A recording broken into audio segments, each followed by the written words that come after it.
In Jesus' name. Lord, thank you for this night that we're about to study the book of Nahum or Nahum.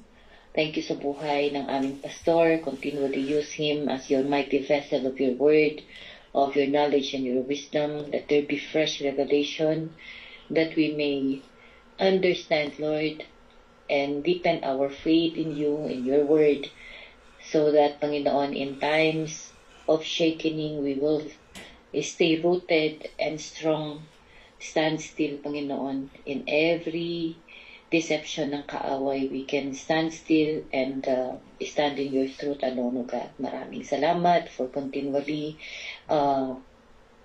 being with us through the studies, O God. Thank you for the Holy Spirit. Thank you for the spiritual understanding that you are giving us. Thank you for opening the eyes of our faith, O Lord God, that we may see the goodness of your word at maging pamantayan namin ito sa aming mga buhay.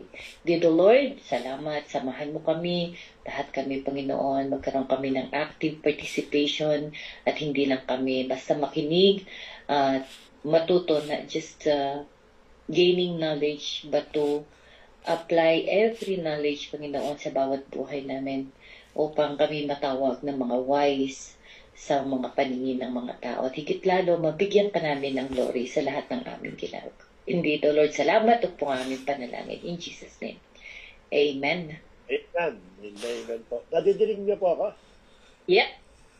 Yes, okay. Loud and clear. So, opo, salamat po. Let us proceed sa ating pong studies.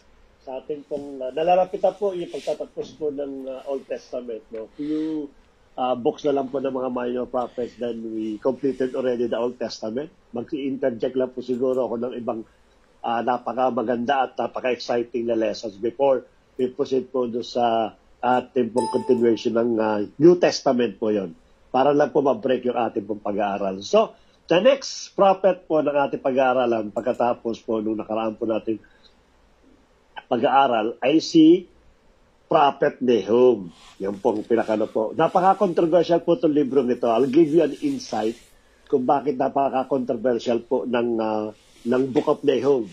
Ang unang-una, kanya pong name, yung kanyang definition ng kanya pong Hebrew name, yan po ay comfort or compassion. Nagkaroon po dyan ng malaking question din patungkol doon sa definition ng kanyang pangalan. Kasi normally, as we go on sa ating mga studies, yung pangalan daw po ng isang propeta o man of God ay nilalapat yung kanyang karakter. Kasi meron siyang gagawin na kahawig ng karakter niya, related sa karakter po niya. Pag sinabi po natin, katulad ng pag-aralan po natin, look like a God, yun po yung pinakita po ng isang karakter ng propeta po ng ating Panginoon.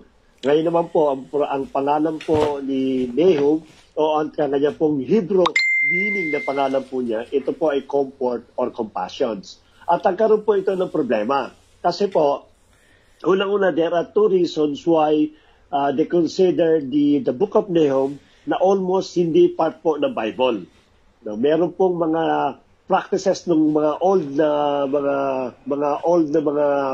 believer o mga old na mga Christians na ang sabi daw po nila, yun daw pong Book of Nahum, somehow ay may problema. At ano po yung problema po noon? Then some of them also, hindi lang problema, kundi kinoconsider po nila ito na parang false prophet. Na meron defective yung kanya pong pagkakahayag ng salita po ng ating Panginoon. Kaya marami po yung discussion about the early churches or the early Christians kung dapat ba daw i-include yung Book of Nahum sa Bible. Unang-una, ano po yung issue po nila? Sapagkat nagkaroon po ng malaking, somehow, we call it contradict, doon sa book po ni Jonah. Kasi halos dalawang parehong topic po pinag-usapan po nila Napag-aralan po natin recently yung pong Book of Jonah, na kung saan ay, ito po ay isang libro na hindi naman talaga prophecy, kundi isang pag-i-impose o paglalapat ng penalty doon po sa lugar po ng Nineveh.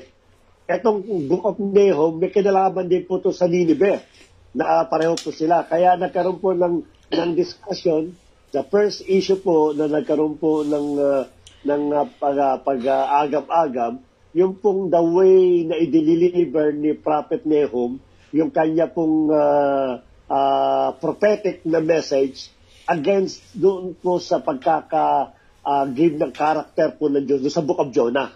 Yun po pinakano po na, ano po yun? Lawakan po natin ng konti. Yung Book of Jonah, ipinakita po kung gaano ka-compassionate ang ating Panginoon. No? To the extent na si Prophet Jonah po, gusto talagang wasakin na yung Nineveh. Dahil sa sobrang kasalanan at sa laki lang na magiging parte nito sa pagkagapi o pagkatalo po ng bansang Israel. No? Kinonsider niya po na isa na pong kaparaanan niyan para sirain talaga o wasakin ng Diyos ang Nineveh. Pero dito po, pinakita ng Diyos yung kanya pong compassionate heart, yung kanya pong giving the chance na magbago pang tao. Kumbaga sa napakahaba ng grace ng Lord para po sa lugar po ng Nineveh, para bigyan pa sila ng chance para magsisi. And to make the story short, gano'n nga po nangyari. So, yung pagkakalatag po ni Prophet Jonah, ang siyang kinatigan po ng mga early churches tong araw, na tama yung kay Prophet Jonah compare kay Prophet Nahum. Bakit po kay Prophet Nahum? Kasi kay Prophet Nahum po, judgment po, matinding judgment ang ipinapataw sa Nineveh. So parang ang dating ba parang nasa naman yung mercy. Especially pangalan po niya, comfort at compassion. Yung pang meaning po niyan. But dito po sa kanya pong libro, which is 3 chapter lang po yan, ipinakita po dito na wala pong forgiveness, wala pong compassion. Talagang totally talaga judgment kagad ang ini-impose kagad ni Prophet Nahum. Kaya nagkaroon po ito problema doon sa pagkakasulat niya na para bang ang Diyos ay hindi nagbibigay ng chance, na para bang binigyan niya ng illustration ng Diyos na hindi merciful. No, kaya kukumpara po yung dalawang letters o dalawang libro, mas pinanigan po ng early churches yung kay Prophet Jonah kumpara kay Prophet Nahum. Pero sabi po ng author, kung babasahin po natin ng buong buo yung po libro ni Nahum, makikita po ninyo na ito po ay kinatigan talaga ng Banal na Espiritu. It should be part of the Bible. At yun ang mga metatalakayin po natin para makita po natin kung ano ba yung ini-illustrate ni Prophet Nahum. No, ang sabi nga natin, itong librong ito, there is no such repentance. Hindi katulad po sa mga nauna pong minor and even the major prophets, no, ipinaniliwanag po nila yung kasalanan at bigat ng kasalanan po ng Israel. But at the same time, after po na magsalita sila about the punishment, dumarating kaagad yung pong hope, yung pag-asa. Na mayroon pa tayong pag-asa, mayroon tayong ganito, kung magsisisi lang kayo, ganito mangyayari sa atin. Binibigyan kaagad ng condition.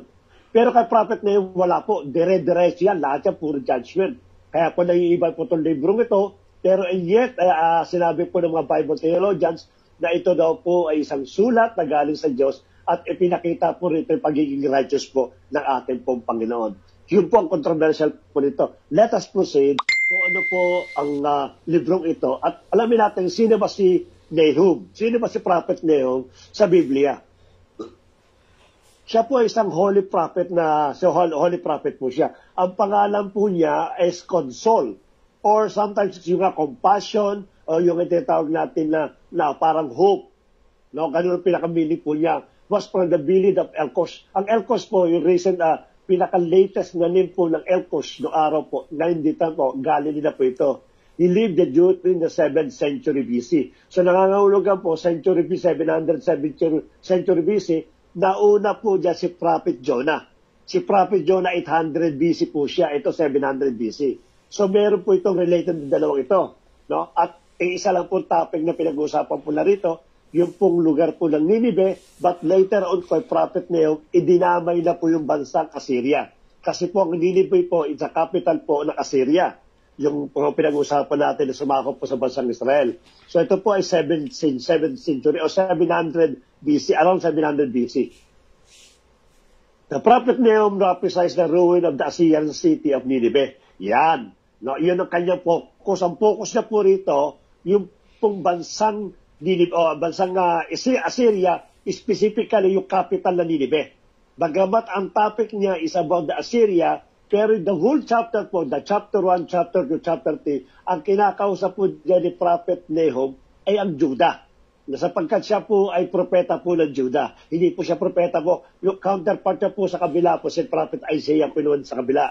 Ito po, si Prophet, ito po ay propeta po ng Judah. So, ito kinukwento niya o nagpaprophesy po siya at ang kausap niya ay ang Judah within the southern kingdom at sinasabi niya rito kung anong kahihinatnan po ng Assyrian, especially the city of Nineveh. Yan ang pinakano po niya. And the blasphemy of King Sennacherib against God, yung hari po ng Assyria. Yung pong pinag-uusapan po nila dito. At yung kanyang prophetic, patungkol din po sa buong Assyria. There is no prophecy about the Israel. There is no prophecy about Judah. That it is completely a prophecy about the Assyrian country, which specifically it pertains about yung pong capital po niya, yung Nineveh po. Dahil siya rin pong subject din po ng bansa o subject din po ng the city during panahon po ni Jonah, the prophet Jonah.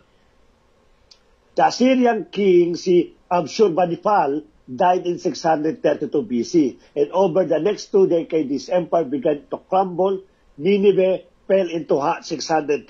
So 612, most probably 700, pinapisa po yan. After 100 years, nangyari po yung prophecy po ni Prophet Nahum about the Nineveh. Specifically nga Nineveh, at kasama na po dyan ang Assyrian Empire. Nahum differs from most of the prophet in as much as he does not issue any call to repentance. Ito binabangkit ko po sa inyo. Hindi po siya nananawagan ng repentance sa Judah, hindi rin po siya nananawagan ng repentance sa Israel. But dire-diretso po sinasabi niya about the judgment of God sa Assyria. At so ano mangyari po dito? Nor does he denounce Israel for infidelity to God. Hindi niya rin po sinisisi. Hindi niya rin po binubuksan o nire-review yung pong bansang Israel o bansang Judah or the kingdom of Judah. Ang inaano niya po dito about the incoming destruction of the Assyria, including po yung capital po ng Nineveh. Bakit po? May maintindihan po natin po yan. Details of the prophet's life are unknown. Hindi masyado pong napag-usapan ko ano po tagayang buhay po ni Prophet Nahum. He died at the age of the 45 and was buried in his native region. He is the 7th of the 12 minor prophets. Nangangahulugan po, pampito po siya. No? So, sa 12 na yun, pampito po siya na prophet po sa mga minor prophets. Diretso po tayo. Ano pa yung mga famous book verses in the book of Nahum? Ito mas maganda po, ma-memorize po natin ito eh. Nahum chapter 1 verse 12, the Lord is a jealous and avenging God. Umpisa pa lang po yan. Pagkatapos po niyang, this is the oracle, kasi verse 1 po yan, this is the oracle of God given to Prophet Nahum. Then pagdating po ng verse 2, ito na kaagad, the Lord is a jealous and avenging God. The Lord is avenging and wrathful. The Lord takes vengeance on his adversaries and keeps wrath for his enemies. Imagine po ninyo, walang repentance talaga. Puro vengeance, puro punishment ang kaagad ni Prophet Nahum sa verse 2. Ano pa mga famous po? The Lord is good, a stronghold in the day of trouble. He knows those who take refuge in Him. Bago po yan, dumating na po sa verse 7. Nahum chapter 1 verse 3, the Lord is slow to anger and great in power, and the Lord will be no means clear the guilty. His way is a whirlwind and storm, and the clouds are the dust of His feet. Yan po yung mga verses na binanggit po dito, napaka-famous po sa Book of Nahum. Lahat po yan sa chapter 1 po yan. Ano po yung synopsis po ng Book of Nahum? Ito po, ika-34th book of the Old Testament. There are 5 remainings po ng libro ng Old Testament at ang pangpito po siya sa Book of Minor Prophet. Ano po ba yung pinaka-author po nito? Jewish and Christian tradition holds that the Book of Nahum is a collection of messages from the Prophet Nahum. Kasi sa verse 1, chapter 1, binanggit po yan. However, authorship is not explicitly stated within the book. The same po, the previous book na pinag-aralan po natin, there are times na yung pong libro umaabot po yan doon sa Babylonian captivity, which hindi naman panahon pa ni Nahum po yun. So, ito yung mga nasasabi na kung saan ay hindi talaga solid yung evidence kasi Nahum talagang sumulat po nito. But because he is a prophet, maaaring ito'y advance na mga information na pinagkaloob ng Diyos nakatulad po na kay Prophet Isaiah na maaaring hindi na po, kay Prophet Ezekiel na hindi na po nabigyan po ng pansin, but later on, ito po yung hinayag na kanya po mga nakasama po during that time. Pero ang sabi po rito, siya po daw po pinaka-author po nito kasi in-identify po siya sa chapter 1 verse 1. Taga El-Kushite, siya po yung taga El-Kushite. Ang pangalan nga po niya, Nini, ay consoler or comforter. So most probably po, si Prophet Nahum po ang siyang libro po nitong pinag-aaralan natin na libro na Book of Nahum. Ang main theme po ito, God's sovereignty over the nations. No? A prophecy concerning Nineveh, which is chapter 1 verse 1, may seems to be an irrelevant subject for a 21st century Christian to consider.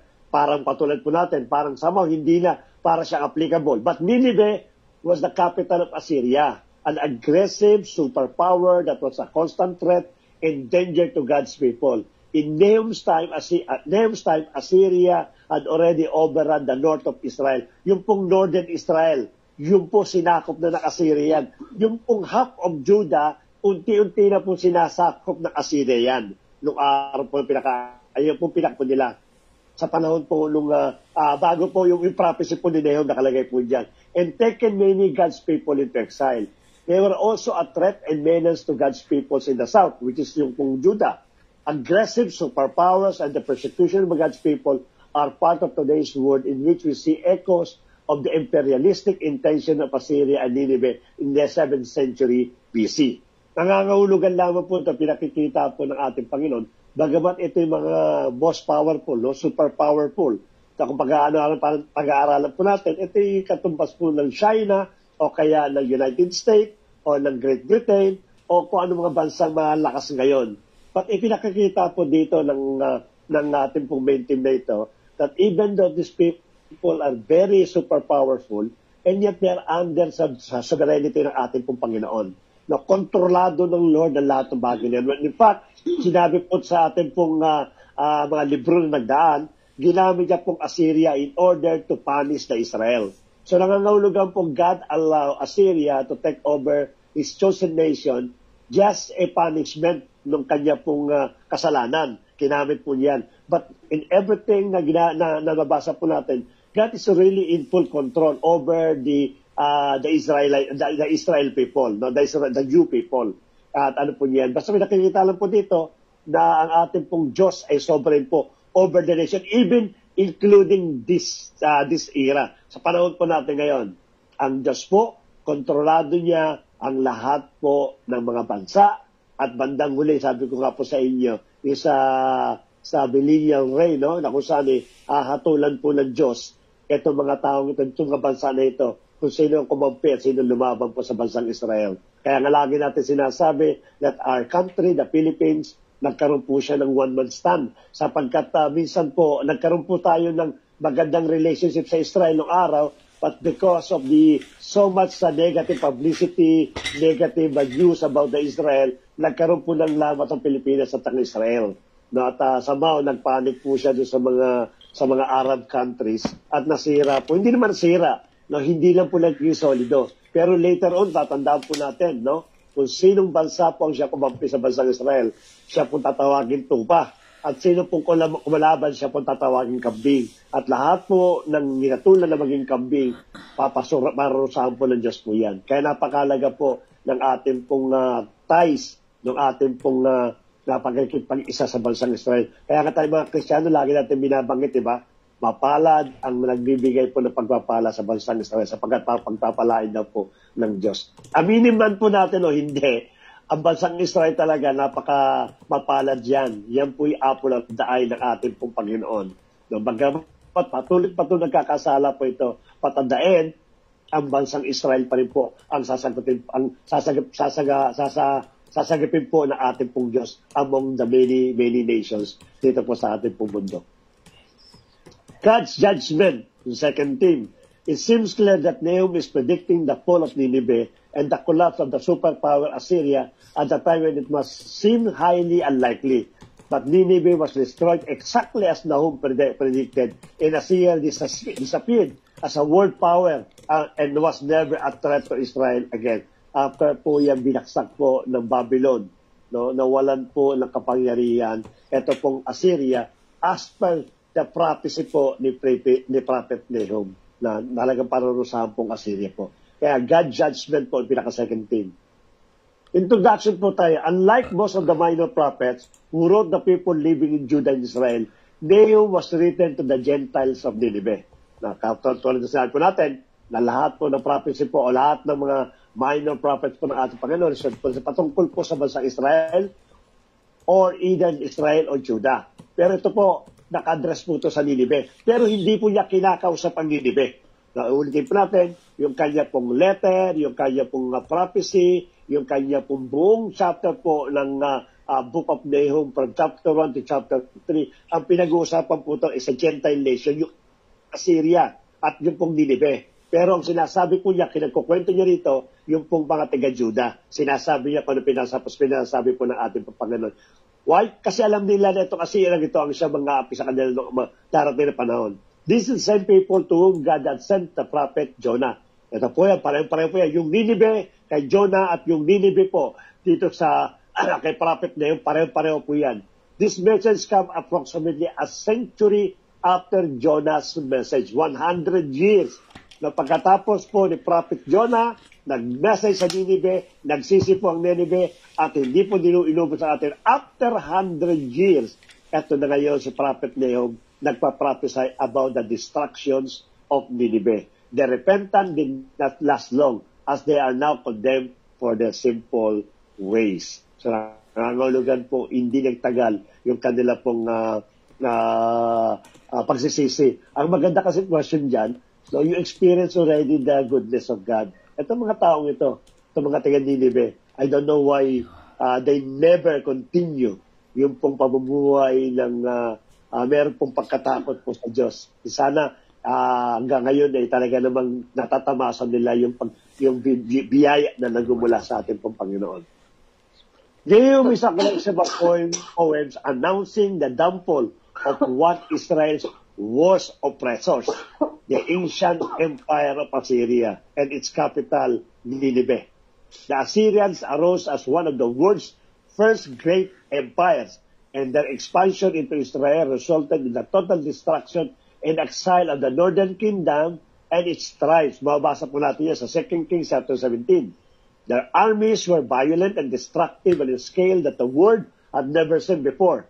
Israel and his neighbors awaited the downfall of Assyria, which eventually came in the year of 612 BCE, as the Babylonians rose up and began a rebellion that overtook Nineveh and brought down the Assyrian Empire. Pagkatapos po ng Assyria, ang sumunod po is Babylon. Ganun din po yan. Yung Babylon po na tumalo sa Assyria, akala po nila ay magiging kaalay po nila. Hindi nila ang Babylon din po sisira sa kanila. Totally destruction ang ginawa po ng Babylon sa lugar po ng Northern Kingdom at ng Southern Kingdom. At ang Diyos din po ang gumawa ng paraan ng mga bagay na ito. Chapter 2 depicts the fall of Nineveh in vivid poetry, no? While chapter 3 explore the downfall of Assyria as a whole. Chapter 2, pinag-usapan po natin dito kay Prophet Nahum about the destruction of Nineveh. Then, pagdating po ng chapter 3, lumawak na po yan. The whole empire of Assyria was destroyed by the Babylon. At yun po ay pinapisay po ni Prophet Nahum. But this book is not just an angry tyrant against Israel enemies. The introductory chapter shows that there is way more going on in the short prophetic work. The event described in the book of Nahum take place in Israel, Assyria, and the city of Nineveh. Then let us proceed again. Ang date po yan sa around 663 to 612 BC. Sa panahon po ng nung nangyari po yan, no? Pero ang panahon po ni 700 BC. Given the limited amount of information that we know about Nahum, the best we can do is narrow the time frame in which the book of Nahum was written to between 663 and 612 BC. Yun po yung panahon na naisulat po ito. Actually po, ganyan ang ginagawa po ng mga Bible scholars. Bina-backtrack po nila yung po mga, tinitrace po nila yung mga date o bina-backtrack nila upang sa ganun ma-determine po nila kung ano po yung panahon na naisulat po itong mga libro na ito. But definitely, since meron po itong pagitan, no, hindi natin taga exactly madadetermine kung ano talagang years sa isulat itong libro na ito. Kaya lang po, maganda po dito, meron pong events dito na na-mention in order to determine these dates. The first event po, now mentioned Tebes, no Ammon, in Egypt, falling to Assyrians. It means, nabanggit kasi dito ni Prophet Nahum, yung pong pagbaksak po ng Egypt sa Assyrian, which is a date po to 663 BC, in the past tense. So, meaning, naikwento po niya, hindi yung prophecy, kundi naikwento niya na sa kanyang libro, sa Book of Nahum, yung pagbaksak po ng Egypt sa Assyria, which is, yan po ay 663 BC, in the past tense. So, it had already happened. Second, the remainder of Nahum's prophecy came through in 612 BC. Ito na po yung pagbaksak naman po ng Assyria, which is a prophetic event po yan na isinulat po sa Book of Nahum. Number of chapters po, 3 lang po yung chapters po niya. Maiksi lang po, no? I-divide na natin ng 2 parts. Ang part 1 po, Nineveh as a symbol for all arrogant empires. Second po is the downfall of Assyria. Chapter 2 to chapter 3, dalawang chapter po yun. Yung chapter 1 po, yung pong ipinotray kung paano po napaka-arrogant po ng Nineveh. From the time po ni Jonah, which is 800 BC, 800 BC, nagsisi po sila, tumalikod sila sa kanilang mga ginagawang kasalanan, nabuhay sila na utos po ng ating Panginoon, but later on, look at them. They become an arrogant empire. In fact, they are not only an arrogant empire, but they are very rude, very rough. Talagang sila mismo nagpahirap po sa bansang Israel during that time, especially yung pong Nineveh. At yung chapter 2 at chapter 3, it is the downfall of Assyria. Let us proceed. No? Chapter 1, before, nakating ko lang po ito, no? May tanong kasi mo, Messi yan eh, si Ati, sino mama? Ati Riza. Mamaya na sasagutin para magdire-diretso tayo sa question and answer. Tuloy na lang po natin. Sa chapter 1 po, Nineveh is a symbol for all arrogant empires. Lahat po ng arrogant empires, lahat po ng arrogant country. Kaya tayo po, no? Tayo mga Pilipino po, na talaga namang sumasama yung loob natin, especially ako po, masama ang loob ko.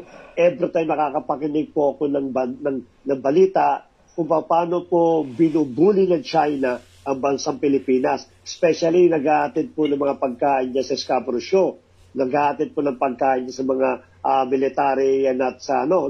Kung paano binubomba, binubuli, binabangga, na nakakainis po yan. Pero darating pong araw, ang sabi po dito kung paano lahat ng arrogant empire, lahat ng arrogant countries will face the consequences before the throne of the Lord Jesus Christ. Kaya huwag tayo mainit, no? Maaaring this time talaga naman pong superpower sila, katulad ng Assyria. But the time will come, alam ng Lord yan, na lahat na nambuli, especially ang Pilipinas po is considered as a Christian country. Napakadami po mga anak ng ating Panginoon po dyan. Napakaraming iglesia dyan sa bansang Pilipinas. No?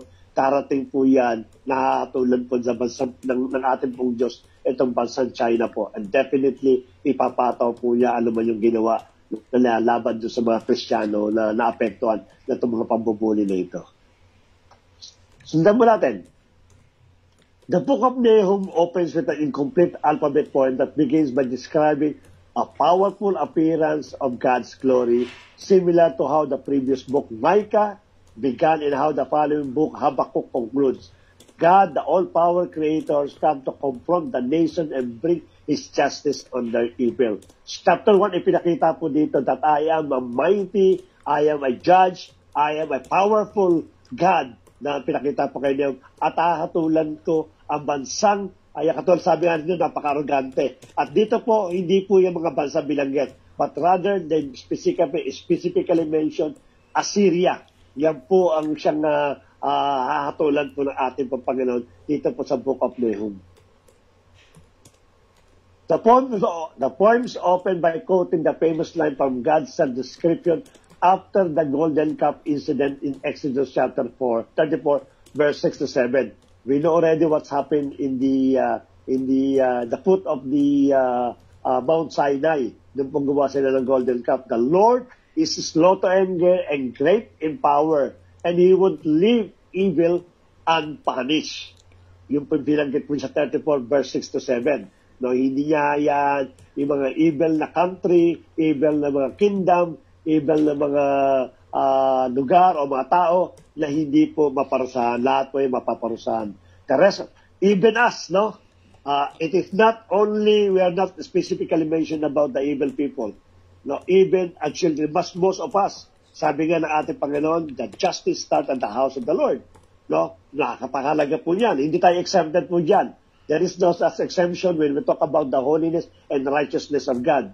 Even His children, katulad natin, if we commit sin, yes, God forgive us. Yes, mercy and grace endure it forever. It is always new in the morning. We can hold that kind of promise. Now, the love that we cannot be measured, andun din po yan. But let us always remember that in every sin that we committed, there will always be a consequences. There will always be a punishment. Now, yun pinakana po niya. Why? Sapagkat from the beginning, alam na po natin ang meaning po ng punishment ng ating pong Panginoon. Not to distract, not to destroy the person or sirain at mawala, no? But rather to correct yung pong bansa o yung pong tao, kaya nakakaroon po ng punishment. Yung po ang purpose po ng punishment ng Lord sa bawat po sa atin. Consequences po yan in order for us to learn to go back sa kanya pong piling. The rest of the poem goes back and forth, contrasting the faith of the arrogant, violent nation with the faith of God's faithful remnant. While God brings down all the arrogant empires, He will also provide refuge for those who humble themselves before Him. Yung pinakano po yung chapter 1. Now, this is interesting because it seems like the book was only going to be about Assyria. If we look closer, we find that in the Hebrew text of Nahum, Nineveh is never actually mentioned by name in chapter 1. No, they never. Sa chapter 2 lang po binanggit ang mga pangalan po ng Nineveh. But in chapter 1, never po. They're always talking about Assyria. No, but specifically in the mind of God, in chapter 1, there is a specific place that He wanted to explore. He wanted to rebuke and also to expose yung kasamaan. At yan po yung pong Nineveh. Bilanggit na po yan sa chapter 2. Also, as Nahum described the downfall of Assyria, he does so with the same language Isaiah used to describe the fall of Babylon that happened much later. Nasa Nahum chapter 1 at Isaiah chapter 4. Sa Isaiah po, yung Babylon, kung paano bumagsak. Sa Nahum chapter 8, verse 8 to 9 and 14, sinabi naman po ni Prophet Nahum paano bumabagsak ang Assyria. Not only that, but Nahum also described the downfall of the bad guys as good news for the remnant of God's people, a direct allusion to Isaiah's good news about the downfall of Babylon. All of these little details from chapter 1 come together and make a key point. For Nahum, the fall of Nineveh is an example how God is at work in history. He won't allow arrogant or violent empires to endure forever. This is very similar to the message of the book of Daniel.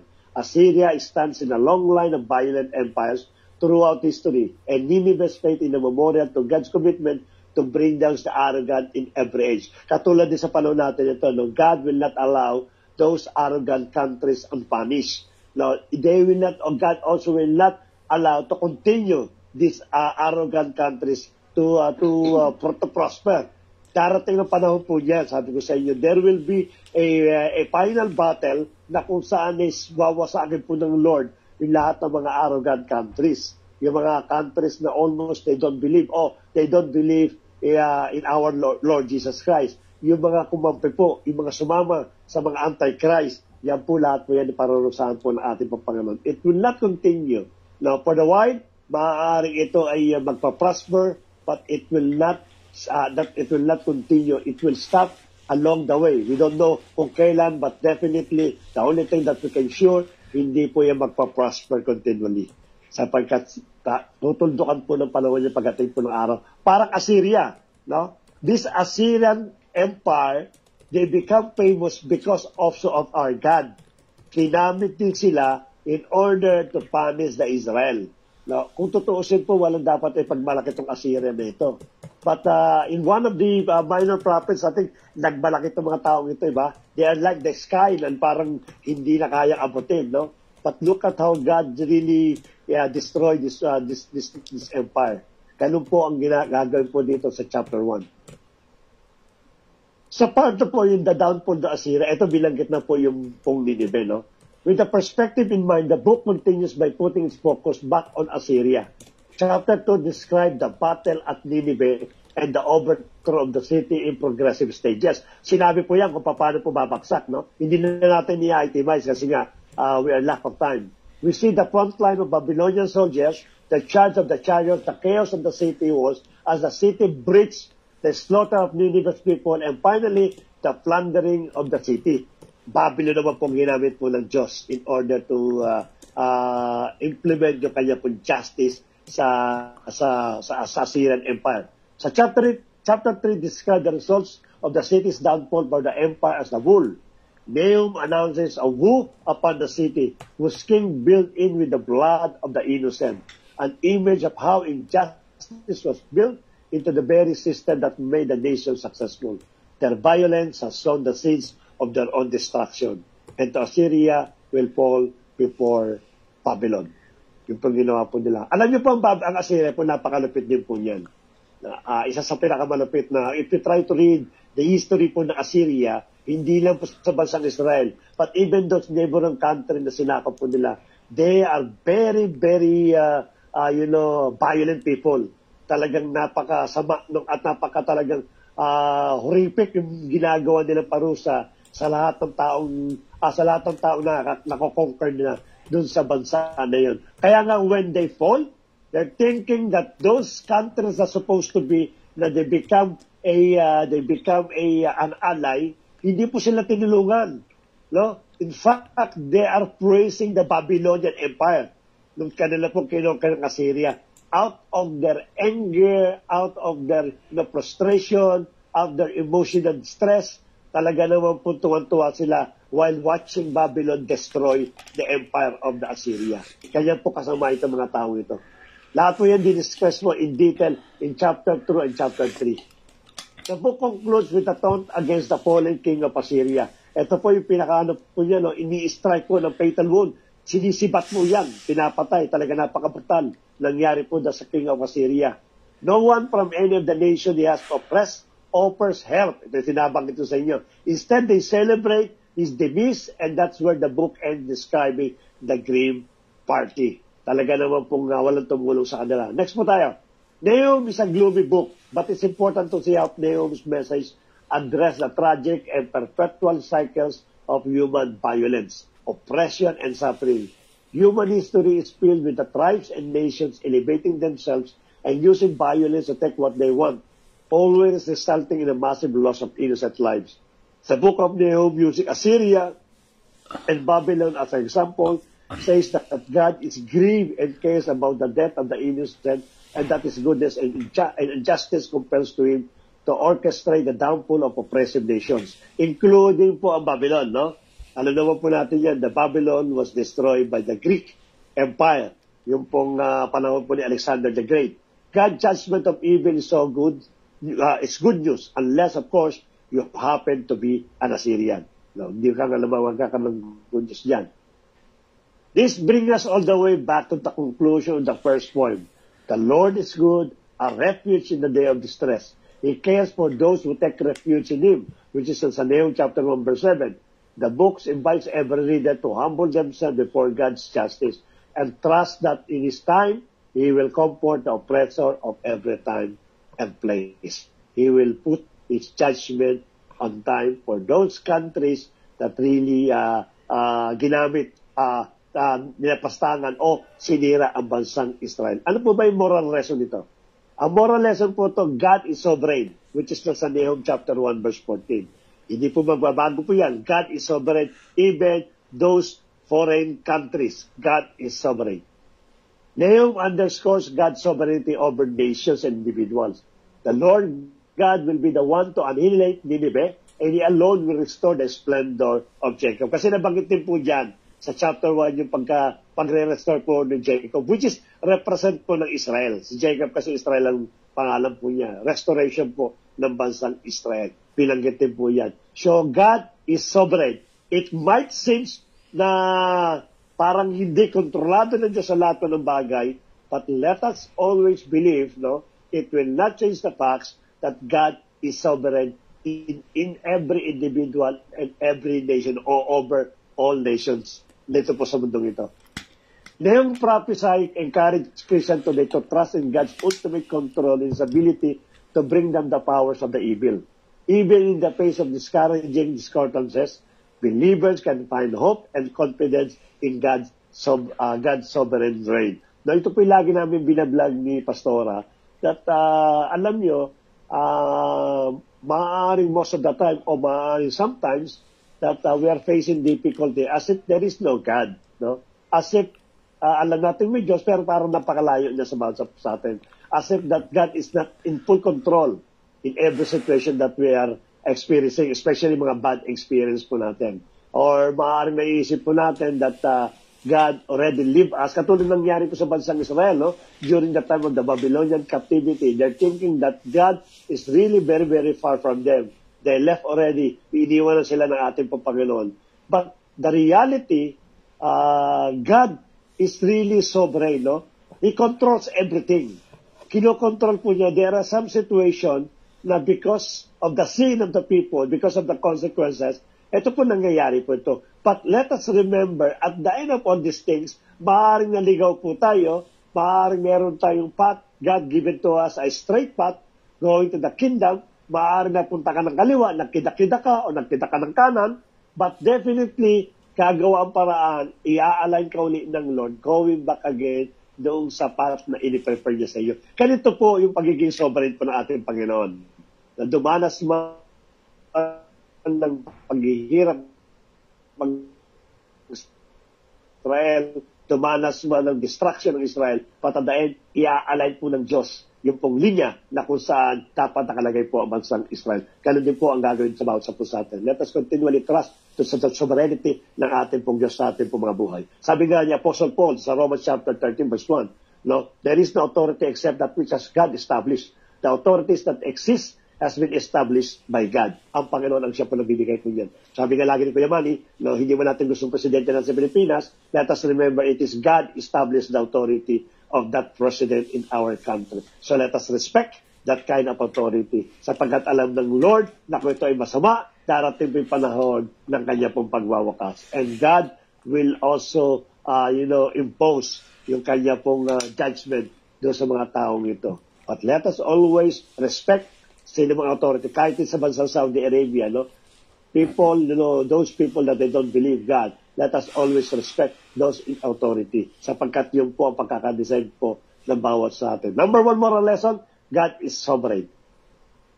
Number 2 po, God provides protections and refuge. This is sa Nahum chapter 1 verse 7.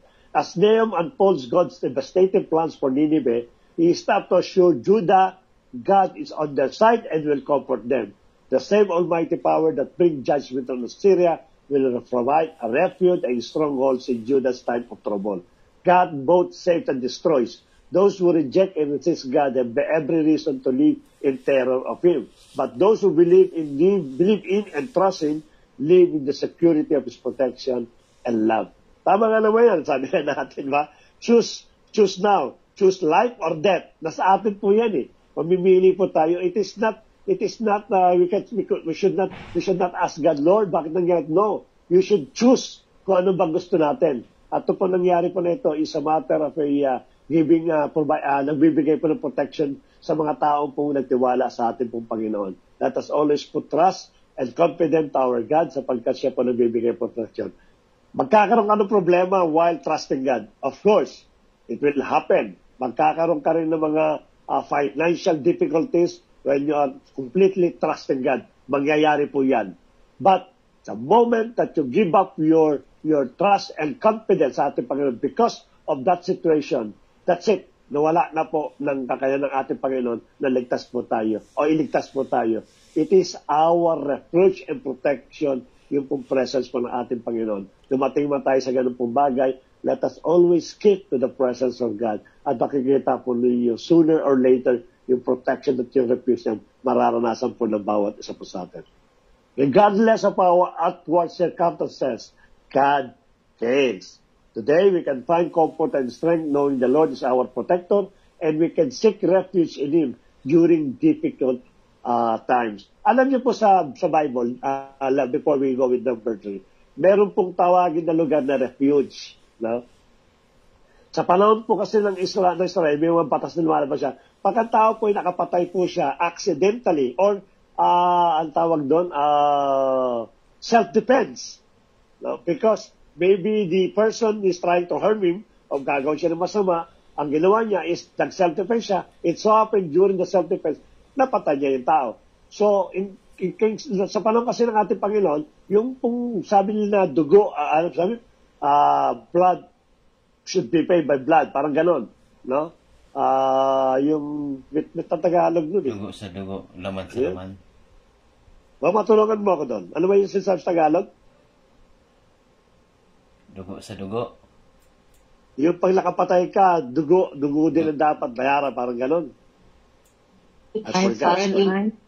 Parang yung mata sa mata, ngipin sa ngipin. Ayun! Eye for an eye, tooth for a tooth. Yes, correct. No? Pagka nakapatay po kayo sa bansang Israel, parang ganun din po yan. Yung kamag-anak mo, papatay ka din po niya. So, in Rido order... yan, Pas, Rido. Ano? Rido. Yan yung ginagamit ng mga Muslim dito. Yun nga po, yung panahon nila Israel, ganyan din. No, kaya ginawa ng Lord, nagbigay siya ng lugar na refuge. Ang tawag po doon, isang lugar na hindi mo siya pwedeng galawin until sa time na nagkaroon ng paglilitis at napatunayan. So no one can touch you when you're still inside the refuge house. Yung po ginagawa po niyan. Pinapagawa po sa mga sacerdote yan na kung sakaling nakapatay nga accidentally o kaya by self-defense, inilalagay po siya doon para walang makagat sa kanya. Ito po yung sinasabing refuge dito.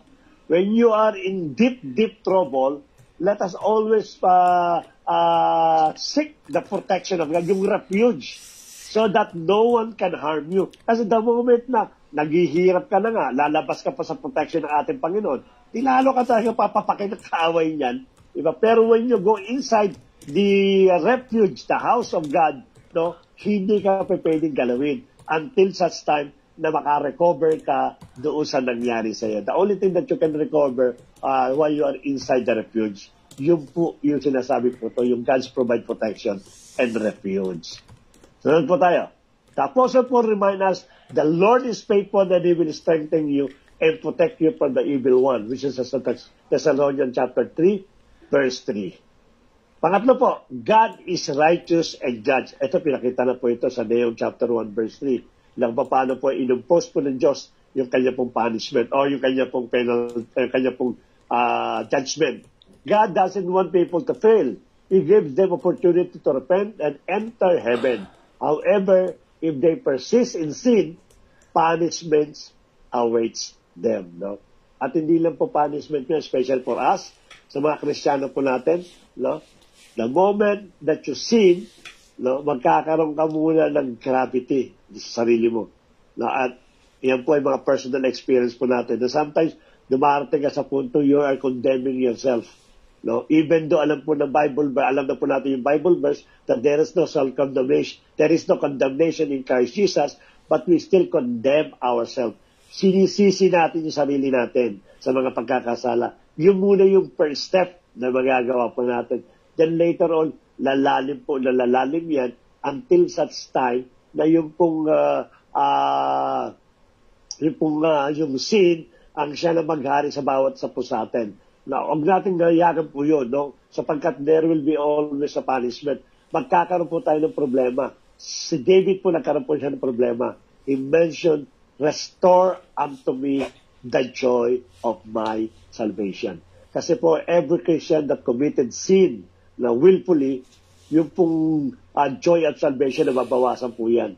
Yung pong relationship, no, interrelationship, na babawasan po yan until such time na ikaw mismo mahihiya ka na, hindi ka lang mahihiya sa Lord, kundi mahihiya ka lang sa kapatiran, at the next step na gagawin mo is what? Magwi-withdraw ka. Kasi nahihiya ka na, meron ka ng guilt. Yung guilt, ang siyang nagpalayo sa Diyos, nagpalayo na rin sa iyo sa iglesia na supposed to be yun sana kaparaanan para maggamot ka. But because you allow the guilt, you allow the sins na maghari sa iyo, you allow your joy of salvation na maapektuhan. Kaya mangyayari po yan, ay tayo po ay magwi-withdraw. I hope na hindi tayo dumating doon sa time ng backsliding. Kasi pag dumating ka sa stage of backsliding, it's very, very difficult to go back sa ating pong Panginoon. There is still hope, of course, but it's very difficult. No? And napakaliit po ng chance unless talagang sinuhin natin, mag-decide ulit tayo sa ating pong Panginoon. So God is righteous and judge. No? Ando doon lagi natin nasa puso po natin yan. While God is a loving God and will comfort and protect those who follow Him, Nahum teaches us God is also just and righteous. Merciful, loving, kindness, sabihin na po lahat po yan. But let us not always proclaim the other side of the characters of God, which is just and righteous. He's also holy. He holds the wicked accountable for their action. Believers cannot find comfort and assurance knowing God sees and will ultimately judge all evil and wrongdoing, which is Exodus chapter 34, verse 6 to 7. Parurusahan niya po yan, yung mga nakakasala sa niya, including us. Number 4 po, sin has consequences. Ito, lagi ko nababanggit po ito. Maging aral po natin ito. Nahum warns about the destructive consequences of sin. His prophecy reminds us that the unrepentant sin leads to separation from God.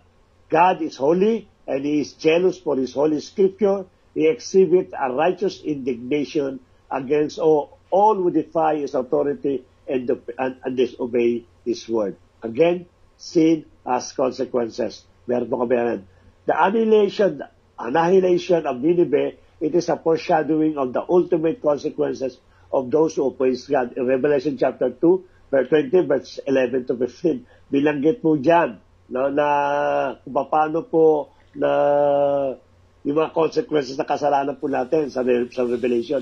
Bilanggit din po dito kung paano po tayo na mapapahamak kung magpapatuloy po tayo sa ating kasalanan. If we try to be unrepentant, if we try to be hard in our heart sa pagbihigi ng tawad because of maybe sa kami na binanggit natin because of the guilt, mas malaki pong consequences po mangyayari sa atin. One time pag-aaralan po naman po natin yung mga patuloy na nagkakasala. Tingnan po natin in the perspective of the Bible kung ano po ang mangyayari at kung ano po ang kanalagayan nila sa harap po ng ating pong Panginoon. Lastly po, we must proclaim God's word. Nahum was not afraid to proclaim God's word. His prophecy emphasizes the importance of declaring God's truth. Christians are called to boldly declare God's message of justice, mercy, and redemption, even in the face of opposition of indifference. Lagi po tayong magsalita at mag-share ng Word of God. That is our power. That is our authority. No? Pag nagsalita po tayo, kasi pag ako nag-share ng Word of God, it seems nothing happened. No, don't believe on the lies of the enemy. No? It seems there is no effect on that person on that moment. But let us remember, pwedeng gamitin ng Lord yan para magkaroon po ng conviction, para magkaroon po ng realization yung taong sineran po natin. One day, may another person na magsishare, and that person will remember, yes, may nag-share na sa akin dati yan eh. So nangangahulugan, hindi na baliwala yung sinishare po natin. Because God's Word is our powerful tools in order na mabago po ang buhay po ng isang tao. So don't hesitate to share the Word of God. Maaaring kulang ang knowledge mo, continually seek first the wisdom of God, continually go with the prayer, but also let us not forget to share the Word of God. Kinakailangan po natin yan. Sapagkat ang power po ng ating pananalita, hindi po nanggagaling sa atin. Hindi po how we deliver the Word of God, how you are professionally, a good speaker na nagsasalita po ng Word of God. It is the power of the Holy Spirit to vitalize the Word of God. Hindi po tayo. Ang atin lang pong papel, ang atin lang pong role is continually proclaim or share the Word of God for those people na hindi pa nakakilala sa atin pong Panginoon. We must guard against the pitfalls of spiritual complacency. Nineveh's spiritual journey from the height of revival during Jonah's time to the depths of the moral decline in Nahum's era stands as a warning to all generations. Throughout church history, we see societies experience spiritual awakening. No? Nakita po natin, marami tayong na-witness how God really changed the life of that person, how God tremendously used that person in divine healing, performing miracles, performing mga talaga naman po mga bagay na nakita po natin yan. Then after that, to revert to moral decay generations later. Pagkatapos po yan, marami po ang babaksak po yan. Nagsimula ka ng tama, nauwi na po sa mali. Why? Because of the word complacency. Huwag tayo maging complacent po. We continually study the Word of God. Hindi natin pwede sabihin, kami po, marami na kami napag-aralan. Live na rin na yung aming mga napag-aralan. Yung knowledge namin, halos live na rin na sa laki. No? That's complacency. Huwag natin sasabihin po yan. Maaari sabihin natin yung ating po natutunan, but definitely never stop in learning. Sapagkat ang learning po ay wala pong gumagraduate. It is a continuous process until such time na tayo po mawala na sa mundong ito. So continually po tayo, no? Mag-aral po tayo. Yung complacent po, napakalaga po, napaka-delikado sa bawat buhay po natin yan. Huwag natin sabihin na tayo may matatag, no? Ang sabi ni Paul, unless makita ka niya na ikaw pala ay bumabaksak na. Sapagkat ang katatagan natin, ang strength natin, nanggagaling po sa ating pong Panginoon. Churches on fire for God, boldly proclaiming the gospel, turn to empty halls with barely a flickering flame among a remnant of what once was. No? Tayo po pinakan. Sabi nga nung Sunday, sabi niya, naging masyado ka na because they have first love. Yung pong sinabi sa Book of Revelation. Maganda yung pinakita, but because they left the first love. Ang sabi naman isa, hindi ka mainit, hindi ka malamig. Okay po, kung sino pong gustong magdagdag or magtanong, kayo po'y welcome.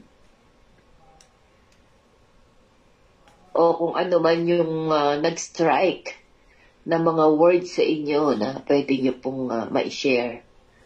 Sige, basahin natin yung sinabi ni Kuya Manny dito.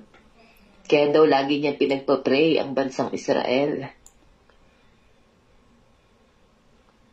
Okay, so may mga comments si Kuya Manny about prophecy. May China, may Europe, and so on and so forth. Pag po sa Revelation natin yung pag-usapan, Kuya Manny, no? Kasama na dyan ang parurusahan kada mga, of course, mga Antichrist. Okay, anything else? Kuya Sai is typing. Pwede nyo pong i-unmute ang inyong mga mic at pwede na lang po kayo mag-share para hindi po tayo matagal at di na tayo magbasa pa. Anything else? Sino pa po ang pwedeng mag-add? Ako Okay, pas may question ako. Okay, sige po. Pas dun sa kasi yung wrath ng God is talagang nakafocus talaga sa Assyria, which is yung Nineveh. Ano po yung pinaka-prime na karumal-dumal na ginawa ng bansang ito kung bakit galit na galit sa kanila ang Panginoon at talagang wawasakin sila? Ano yung mga practices na ginagawa nila para at least tayong mga new Christians maging aware tayo what makes our God anger, magalit sa atin sa mga deeds na ginagawa natin.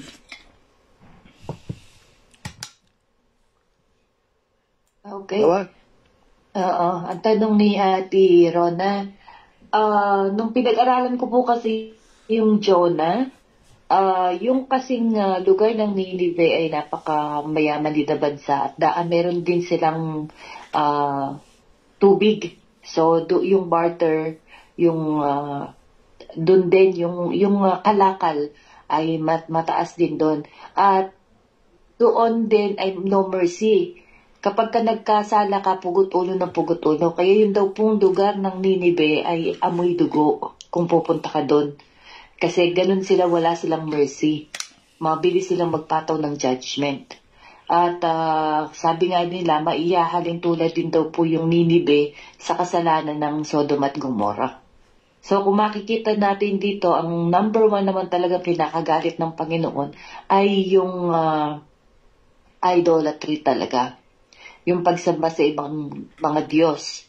So happen dito, they put yung justice sa kanilang mga kamay, kaya yun daw pong Ninibe is talagang masangsang, amoy dugo, kasi dahil patay sila ng patay. Yung justice inilagay na sa kanilang mga kamay. Di may dadagdag ka? Yun kasi yung...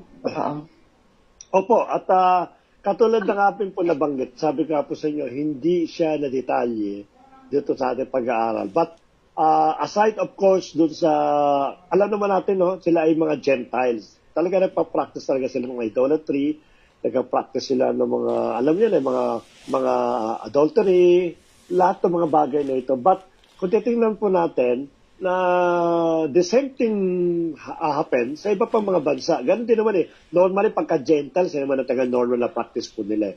But for me, kung titingnan po ninyo yung istorya po ng Ninive, no, after po nung kay Jonah, actually during the time of Jonah, no, hindi, ang pagkakaiba lang nila, during the time of Jonah, God sees doon sa hari. Alam niya na meron pang somehow na sa puso ng hari na makikinig. Pero sa panahon kasi ni Prophet Nahum kasi, etong mga tao ito, alam ng Diyos kung paano nila pinahihirapan. Actually, brutal yan Brutal yung ginagawa nila sa Israel. Talagang kung pagpapahirap lang talaga, pag-uusapan po natin, maraming klaseng pagpapahirap yan na hindi mo talaga mawawari na humanity. Talagang barbaric talaga ang ginagawa nila. Yan ang ugali ng Assyria. Kaya kung titignan niyo yung history po ng Assyria, among all the other countries, so aside from the Bible, read kayo ng historical, makikita niyo Assyria is one of the empire na talagang nagpahirap ng brutality. Ng talagang, yun, galit na galit ang ating Panginoon. Because the way they treated the Jew during that time. Kaya yung ating galit ng ating Panginoon, ganun na lamang sa kanila. Specifically, they mention Assyria. No, even Babylon, nagalit din ang Lord. Pero hindi kasing galit nito. No? Nakita natin na somehow, kasi si Nebuchadnezzar, napuri pa sa ating Panginoon yan. Na talagang kinilala niya pa yung ating Panginoon for so many times. No, even the next successor po ni Nebuchadnezzar, may kumilala pa rin sa ating Panginoon. Pero sa Assyria kasi, para itong mga barbaric, wala ang pinag-aralan, wala talagang humanity. Sabi nga ni Pastora, patay ng patay. Kano sa kanila, without any, talagang walang judgment talaga. At so happen pa, during that time, ang kanilang pinahihirapan ng gusto talaga, talagang ginamit nilang karumal-dumal yung kanilang kaparaanan sa bansang Israel, sa mga Hudyo. Yun ang inabot nila. At nakikita ng Panginoon yung ganitong situation. Kaya ipinataw kagad sa kanila yung punishment at ipinakita ng Diyos yung galit niya sa mga tao ito. Bagamat, of course, kasama na yung idolatry dyan, but ako naniniwala ko yun dahilan, yung kanilang animalistic na ugali towards hindi na sa bansang Israel, kundi sa iba pang bansa. But ang problema kasi dito, Israel kasi malaking pinahirapan itong mga Assyria na ito. Yun po yung sa akin. Okay? Ikaw, Ate Ram, may dadagdag ka? Ron?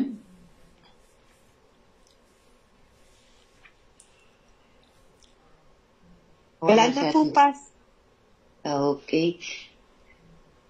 Hindi lang ako sure kung sa Assyria din yung yung mga nag-o-offer ng mga anak nila sa idols. Kasama yan, diba? Sa Assyria.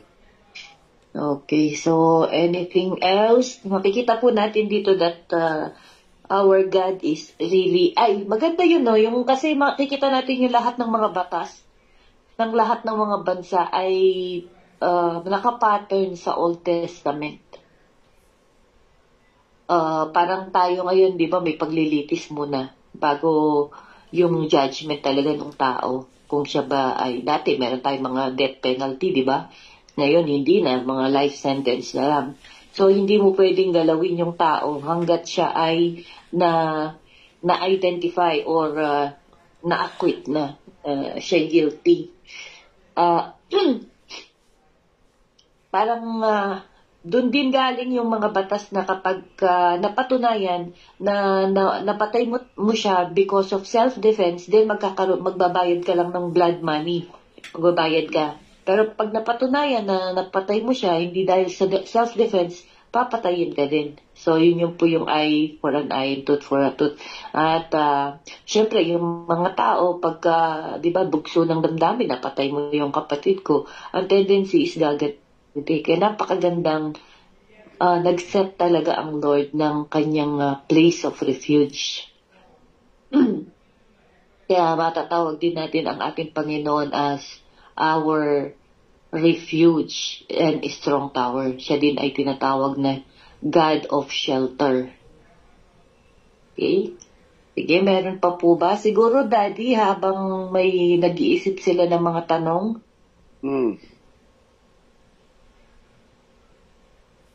Okay, may tanong si Kuya Ed, pero pakisagot natin yung tanong ni Ate Riza. Ang tanong kasi ni Ate Riza, kasi di ba last time tinanong natin, ang tanong ni Pastor Bernard, marapat daw ba na ang isang bansa ay maparusahan dahil sa wicked king? Naalala niyo po ba yung tanong ni Pastor na yan? Opo. Okay, so sabi po kasi ni Ate Riza ay nabasa niya sa Ezekiel na ang kasalanan ng ama ay hindi ipapataw sa anak at ang kasalanan ng anak ay hindi naman din ipapataw sa kanyang ama. So, parang ang sinasabi ni Ate Riza, kung kasalanan ng tao, ng hari, bakit kailangan daw mapataw ito sa kanyang mga nasasakupan? Kumbaga, kung sino nagkasala, dapat yun lang ang maparusahan. Dad? Okay, sige. Sagutin po natin, no? Una-una, kasi magkakaroon tayo ng comparison. Katulad ng ginawa ni Ate Risa. No? Ako din, at nabanggit na ito ni Pastora, bakit what do you call this? Achan. Bakit si Achan nagkasala? Bakit nadamay buong Israel? Samantalang si Achan lang nagkasala, during that time, yung unang victory po ni Joshua, nung sila po ay papunta na ng Kanaan, no, they won a biggest victory of the life of Joshua. So it happened lang yung kanilang mga, ang tawag doon, yung mga bagay na nandiyan sa kanila. Yung plunder. Nag-plunder. No, nasabi na ato Panginoon, huwag kang pupulat ng anuman sapagkat yan ay mga inialay sa mga Diyos-Diyosan. Anumang bagay na makita nyo, dapat yan ay sunugin o kaya sirain lahat. But si Achan, naano siya doon sa robe at sa iba pang kayamanan. Ang ginawa niya, kinuha po niya, tinago po niya. So, ang ginawa ng ating Panginoon, nagkasala po si Achan, pero saan po yung bansang Israel? No? Yun ang pinakano po dyan. At tutuktong po natin doon sa mga kingdom naman. Sabi na madalas malabanggit, because si King Ahab, kung ganyan, makasalanan, pinurusahan ng Israel, at so on and so forth. No? Maaring isa nagkasala at konektado to kay Achan. Hindi po, ganito po yun, no? Yung kay Achan po, during that time, there's still no king during that time. No, it is God who controls everything. Kung tawagin po yan ay, anong tawag naman? Theocracy. What is theocracy? Hindi siya democratic, hindi siya imperialism. Ang theocracy po, it is God's rule. Sabihin, it is God's government. Ang Diyos ang nagmamahala. So nangangahulugan, those people that under him, no, yung bansang Israel, and definitely he considered them as one unit. Kasi ang Diyos ang namamahala So one unit. Kaya kung nagkasala si Achan, definitely damay lahat po yan. Sapagkat according to the law of God, siya kasi namamahala Pag may kasalanan sa inyo, damay kayo lahat. Hindi naman pwede sabihin na okay si Achan lang, ikaw pwede ka dito. No, because you are considered as one na bilang pinamumunuan ng Diyos. So kung may nagkasala sa inyo, damay talaga lahat yan during that time. No? At yung po dahilan kung bakit po nadamay si Joshua, actually hindi lang po si Joshua, but the entire Israel, nadamay po sila, tatalo sila because of the one sin na nakumit po ni Achan. No? During that time naman po ng kingdom, let us shift to the kingdom sa man's kingdom or human kingdom. no? Hindi ako naniniwala na nagkasala po ang isang hari, parurusahan po lahat. Hindi po ganon ang ating pong Panginoon. Unang-una, binabanggit si Ate Rona, let me use that the answer, yung kanya po pinakano. Kung kurap ang hari at kurap yung kanyang pamamalakad, how do you expect people to become upright? Lahat po yan, damay-damay yan. Kasi yun ang pinatutupad ng hari. Yung corruption, yung immorality, yung corrupt na batas. Definitely, yun po ang susundan ng kanyang mga tao. So, in short po, hindi lang po yung hari ang nagkasala kaya pinarusahan. Kundi, ang ibig sabihin lang po niyan, pag nagpapataw ang Diyos ng parusa, hindi niya sinasabi buo. Kasi the authority is now belong to that person, yung hari. Kaya babanggitin niya yung hari na nagkasala. But in fact, the king is representing the entire nation of Israel. Parang nung araw po, sabi si theocracy. The God is representing the entire nation of Israel. Lahat po ng tao. But this time po, dahil meron silang piniling hari, so definitely ang babanggitin niya lang po yung tao. Yun lang po pinakano po yan. At definitely, hindi lang po yung hari nagkasala, kundi lahat po ng tao nagkasala. Because, of course, of the corrupt king. Yung nagsisimula kasi yan, siya kasi nag-implementor No? Siya yung tiga-bigay ng direction ng bansang Israel at kung mali ang direction niya, definitely at mali yan, lahat magkakasala. And I'll give you one more good example. No, ang sabi ng ating Panginoon, when He's about to destroy the Sodom and Gomorrah, ang sabi niya, the sin of the people reached on my throne. Hindi sinabi, the sin of the king ng Sodom and Gomorrah. But that people, so nangangahulugan po, kaya umapunta sa sukdulan, yung kasala po ng Diyos, kakasala po ng tao sa Sodom and Gomorrah, sapagkat yung mga tao doon nagkakasala na. Hindi lang po yung hari. And definitely the reason why these people are nagkakasala, because mali ipamamalakad ng hari. Katulad din po yan ng Nineveh, during sa panahon po ni Jonah. When God's about to destroy the Nineveh, kasi yung hari po, mali ang pamamalakad niya. But when the king start repenting, everyone repented. Kaya sabi nga natin, yung hari po nag-ano po siya, ay nagbibigay po ng direction.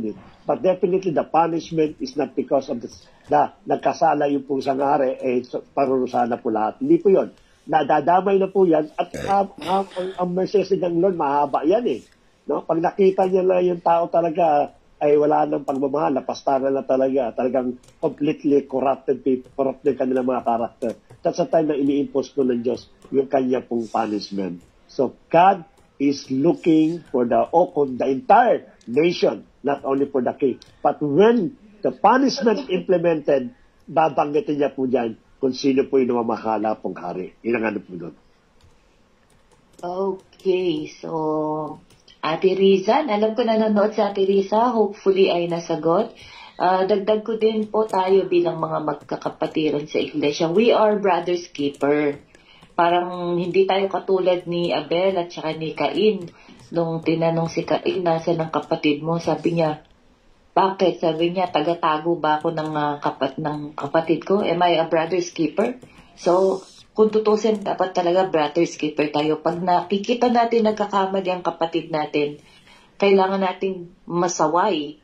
Kasi, kumbaga tayo, body of Christ, ang tingin sa atin ng Diyos iisa.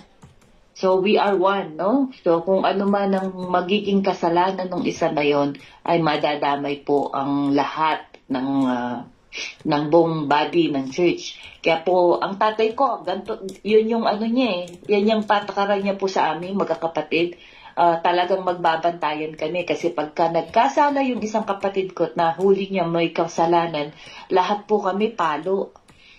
Mula dun sa kuya ko na nagkamali na yun, lahat kami palo. Kaya ako talagang bantay sarado sa akin mga kapatid ko. Pagka po pumatak na yung 6:00, kailangan nasa loob na kami ng bahay, hahanapin ko ng mga kapatid ko. Kasi baka mapalo kami, ayoko napapalo. At meron pong sitwasyon na nawala yung pera ng tatay ko at pinahanap niya po sa aming lahat. Ngayon, isa yung kapatid ko nakahanap, mas marami, lahat kami palo, pero mas maraming palo yung kapatid ko. Kasi ang prinsipyo ng tatay ko, kaya niya nahanap kasi siya ang nagtago. So, maganda po. Opo, maganda po sa amin. Kaya, kahit po sa mga anak ko, in-apply ko po kay Pau at kay Ivy, kaya nagbabantayan po yung mga anak ko. Kasi pagka napagalitan yung isa, dalawa po silang mapapalo. Kasi bakit? Ba't nakita mo, mali ginagawa ni ate, hindi mo pinagalitan? O ba't di mo pinagalitan si yung kapatid mo, sabihin, si Pau, ba't di mo sinumbong, mali na pala yung ginagawa? Parang ganun po yung style. So, same po sa atin, kailangan kung mali na yung ginagawa ng kapatid natin. Huwag natin pagtakpan, kasi ito ay madadamay tayo dun sa kaparusahan na ibibigay ng Diyos, no? So, malinaw po ba yun? Okay, palagay ko po magandang application yan. No? Dagdagan natin, yung question follow-up po question ni Ate Riza, total kasi wala si Ate Riza, ako na magre-Riza. Ang sabi niya, doon daw po sa Book of Ezekiel, Ate Riza, bakit balik ka magbasa? Nasa Ezekiel ka pa. Joke lang po. Ang sabi niya, bakit daw si Ezekiel tinawag din siyang anak ng Diyos? Anak ng Diyos, Son of Man. Di po ba ang title ni Jesus Christ ay Son of Man? Bakit daw po si Ezekiel ay tinawag din na Son of Man? Okay, Di. Sige, ganda po yan. In the book of Ezekiel, marami itong maraming Son of Man. Actually, yung Son of Man, every time that God is calling Ezekiel, si Prophet Ezekiel, Son of Man, etong gawin mo, ganun. Hindi ito tawag ni Ezekiel Son of Man, etong gawin mo, ganun. Kung baka sa instead of Ezekiel, pinalitan niya yung son of Man. At napakadami po niyan. Na kung tutuusin po, ay around 93 or more than 90 na ginamit po yan na Son of Man. No? Anong pagkakaiba ngayon doon sa Son of Man ng ating Panginoon sa Kristo? No? Try to go back again with the gospel. No, the gospel, they never mention about the Lord Jesus Christ as Son of Man. But the Lord Jesus Christ called the Son of Man. Lagi pong may diyan. Hindi po siya tatawagin, kahit kayo po mismo checking po niyo sa Bible, hindi tatawagin Son of Man. Tatawagin po siyang the Son of Man. Meron po siyang da. Ano mama yung sa English, ano yung purpose ng da sa grammar? Paki-explain ko talaga po sa grammar. General article. General article. Pero anong sinasabi niya? The apple. Absolute. Absolute. That's correct. Yung pong grammar, pag ginamit po natin the word na the is absolute. Ano ibig sabihin po nun? Pag binanggit kasi sa Book of Ezekiel na Son of Man, which is in replacement of the name of the Ezekiel, nangangahulugan lamang po ito na particular na ginagamit po sa tao. Parang Son of Adam, Son of Abraham, Son of Jacob, Son of Joseph, yun po yung pwede natin gamitin Son of Man. Yun ang pinakano po niyan. Kaya si Ezekiel po, kung sino man yung tatay niya, parang ganun po. Kung tatay niya si Abraham, Son of Abraham, si Ezekiel po yun. Ganun din po yung equivalent po ng Son of Man. So it is not an equate or comparison, or it cannot be equate to the title of the Lord Jesus Christ, which is the Son of Man, which is the means, ano sabi po doon, absolute. Pag sinabi natin absolute, it means the Lord Jesus Christ, when they call the Son of Man, it means it is an absolute representation of a complete human being. No, nangangahulugan, siya nagre-represent ng buong human being. Iba po yun. Kesa po sa banggitin na, halimbawa, ako, son of Erning. Kasi tatay ko, Ernesto Erning. So nangangahulugan, nagpapatunay lamang na ako isang tao na may tatay. Kaya tinatawag ngayon ng ating Panginoon si Ezekiel na Son of Man. Meron kasi yung pinanggalingan at ipinakikita ng ating Panginoon na siya ay human being. Ganun pinakano po doon. Iba ang title po ng ating pong Panginoon. Kaya nga pag nilagay niyo po ng D, iba na po yan. No? Parang ang pinakano po yan ay yung absolute ang meaning po noon. Ang absolute na representing the complete humanity ang ating pong Panginoon. Kaya the Son of Man ang ibigay po doon. Yun po sa akin. Okay, kung titingnan din po natin yung S ng Son doon sa Ezekiel ay small letter. Correct. Tama yun. Pag po ay ang Jesus title, Christ Ang title po sa ating Jesus Christ is capital letter, Son of Man, Son of God. And at the same time po, may dagdag natin na prophetic po itong si Ezekiel. Kasi kung makikita natin itong kay Ezekiel, ang ipinaprophesy niya rin talaga ay si Jesus Christ, the coming ay Messiah. So, in representation, nakikita natin na si Ezekiel ay nire-represent parang tawag yun, typology, no, ni Jesus Christ. Siya po yung tinatawag na Son of Man sa Old Testament, pero sa New Testament, it is Jesus Christ. Pinapakita niya dito kung papaano na, di ba, ang sa Ezekiel, kung papaano ang Diyos ay ililigtas niya at patatawarin at muling ibabalik ang glory ng Israel. So, yun po yung nagiging typology ni Ezekiel. Kaya po, Son of Man na small letter, tapos Son of Man na capital S sa New Testament. Okay, meron po dito, basahin ko. Sige po, kung may mga tanong pa ha. Okay.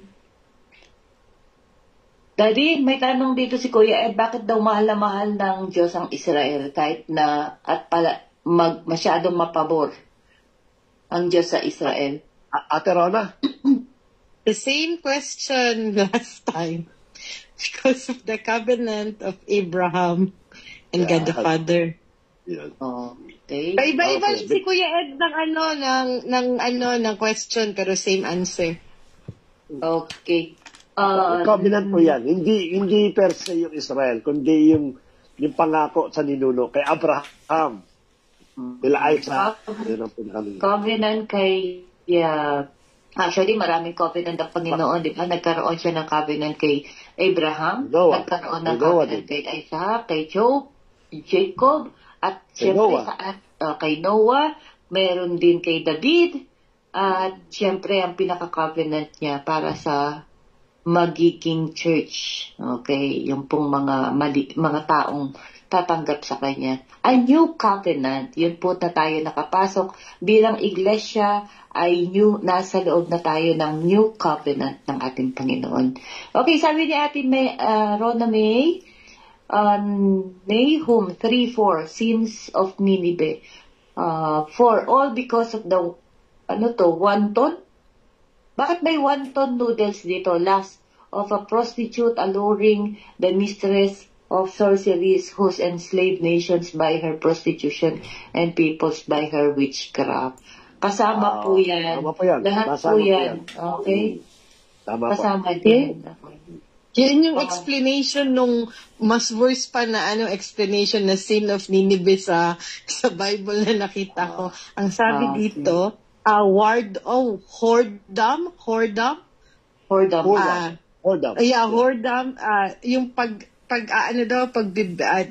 Yung mostly witchcraft,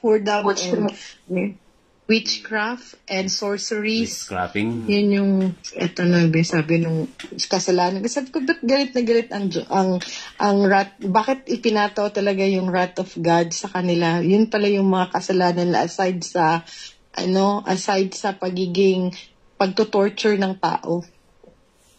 Tama po.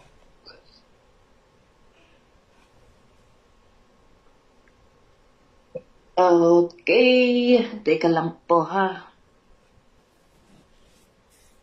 So, ito na yung mga new sins of the new society ngayon, di ba? Marami na. Ito na yung mga practice. Ito na yung mga Illuminatis. Ito na yung parang yung Assyria is parang Amerika ngayon, Char. Totoo yan. Actually, ang ginagamit nung Old Testament is talagang ayaw na Lord sa mga witchcraft, mga sorcery, ganyan. So ngayon, kung makikita natin, di ba may tinatawag na New Age witchcraft na hindi natin napapansin na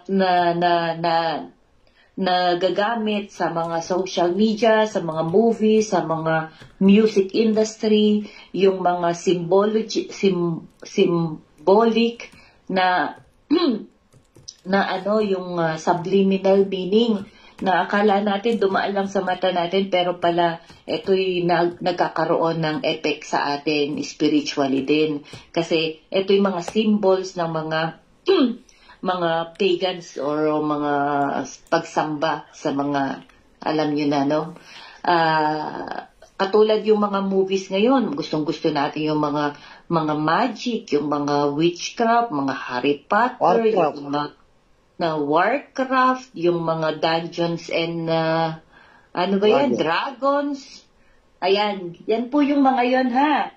Baka akala nyo tuwa tayo sa mga yan. Tayo po ay At saka yung yung Litpas, yung yung intelligence ng Amerika ngayon, yung nila, yung pagkuha ng information sa iba-ibang countries, and yung pagpataw nila kung paano nila ine-exhort yung intelligence na kinukuha, yung mga intelligence na kinukuha nila, how they torture people, how yung yung brutality din behind the scene ng mga nila, dahil lang gusto nilang maging always aware sa lahat ng galaw ng mga countries, ng mga neighboring countries and mga progressive countries. Naglalagay sila ng spy, naglalagay sila lahat ng na pwede nilang gawin.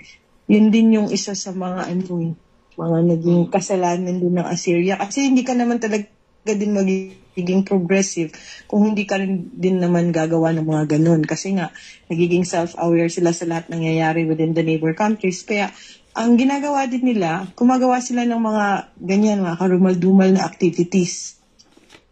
Yun, tama.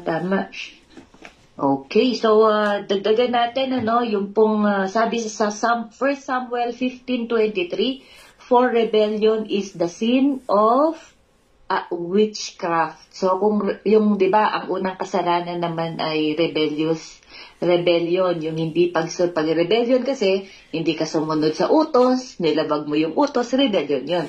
So ito daw po ay katulad ng witchcraft. Sabi sa 1 Samuel 15:23. Tapos kung titingnan natin sa New Testament, sa Galatians chapter 5, makikita natin ang mga kasalanan na in-identify doon. Number 1 is idolatry, kasunod ay witchcraft. At kung mapapansin po natin, marami ngayon ang nahuhumaling sa witchcrafting. Yan. So, at yung witchcraft, kaagapay ng witchcraft, syempre, yung hatred, yung jealousy, yung envy, yung greed, and so on and so forth. Kaya pakaingatan po talaga natin ang puso natin, no, mga kapatid. Huwag po tayong magpapatangay.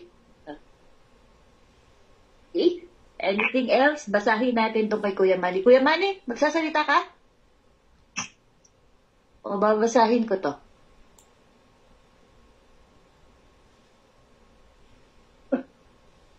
Silent. Kuya Manny. Basa. Edi, ako ba, yung lil. Dahil ang mga Israel ay siyang mismong pangako ni God. Sinagot ni Kuya Manny yung tanong ni Kuya Ed. So, say Tuloy po. mo na. Okay. Na-mention na ulitin ko pa. Hindi, para mapakinggan din. Dahil ang mga Israel ang siyang mismong pangako ni God kay Abraham, saan pinalitan ni God ng name at ginawang Israel name ni Jacob. But sa ngayon, dahil sa patuloy na pagiging Antikristo ng Israel kay God, siya ay kasama sa parurusahan. Ang binibigyang mismo lang ng Diyos rito ay ang bansang Israel at hindi mismo yung mga tao. Kasi nga, mensahe ni God na kasing dami man ng buhangin ang Israel, iilan lang sa kanila ang maliligtas. Okay?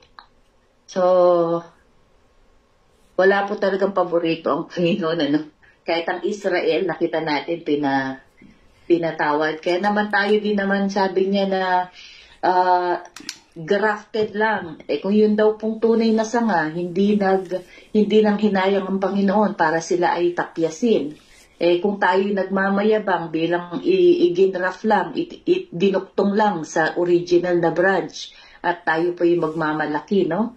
ay hindi rin tayo panghihinayangan ng Diyos na tapyasin ulit at mawala sa ano. So, huwag pong maging mapagmataas. Ayan. Kaya lagi kong binabanggit ang absolute amen, ito kasi pagpapakita ng buong pagtitiwala kay God at pagpapasalamat. Ayan, now po, nagaling ang mga mangkukulam at iba pa paano sila nabuhay dito sa mundo. Hanggang ngayon ay nagpapatuloy pa sa mga putol yata, Kuya Manny, gawain ganyan. Saan po ba? Si Kuya Ed nagtanong. Kuya Ed, paano po ba, saan daw po ba nanggaling ang mga mangkukulam? At bakit nagpapatuloy pa sila dito sa mundo? Okay. Daddy, ikaw muna. Apo. Ang mangkukulam po lang galing sa Aklad. Huwag kang ganyan, may mga taga-Aklan dyan. Kasi pagka-Aklan, asma nga ganun dun eh. Hindi, actually, ang mangkukulam. Sikihor ang tawag dun. Okay. Seryoso pa tayo, seryoso. Ang mangkukulam po, kung tawag sa English ay witchcraft. Pero yung witchcraft kasi na nababanggit mo, hindi ito yung mangkukulang na nakapanood natin sa mga sinima. Yung naghahalo ng tubig na mainit, tapos nagsasalita na, hihihi. Hindi pa ganun po yun.